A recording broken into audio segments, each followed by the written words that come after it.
nè từ từ là dùng gạo đi nè dùng gạo chập lại nè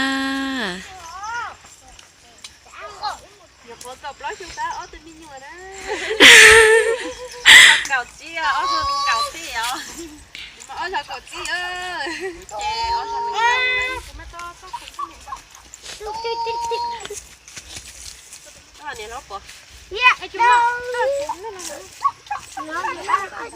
nhìn nó bỏ ra chị quay, ê, nó thì có quá, sao đấy có gì không, mấy cái tuổi đó nhá cái tuổi tệ như là tuổi đó cũng ấy có cũng gan này có chi tuổi mà tuổi cái gì đó một con ra lại. nhớ rồi nó là bé tầm thay đua mình tránh à có từ lan gì hả tổ bát tư ơi có ôn nó hơi à, rồi có chỉ xe lá mà có vậy thì hãy nè, nhớ rồi nó sẽ đây nữa ôi chưa cảm ơn mới có thể đi thấy ok kéo chú nè.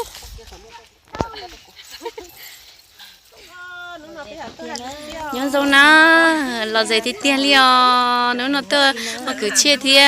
tôi thay đứa na tết cho nó mà dùng cao lý dùng cao xin nó là chỉ tụ ăn gai nó nè lo chi nè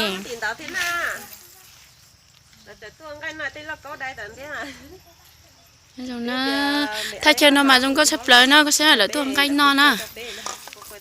khỏi chú na chỉ mi lúc là cao cho nó thì na là cho tụ ăn gai nó sợ chả là họ chỉ ngâm chỉ là na là không muốn quá này na na thế nó dùng cao sắp lời đi na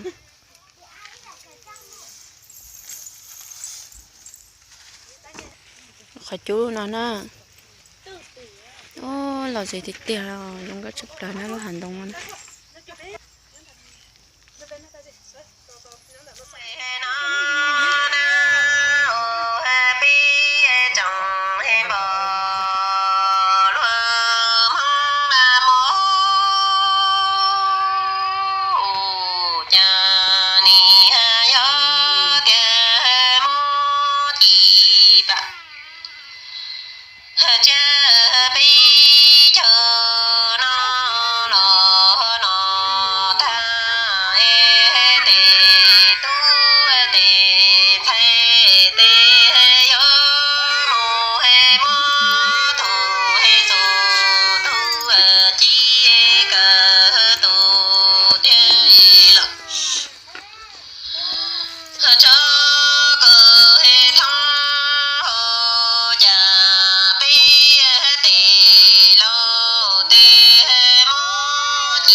Hai ta chỉ trong cái làn thằng đó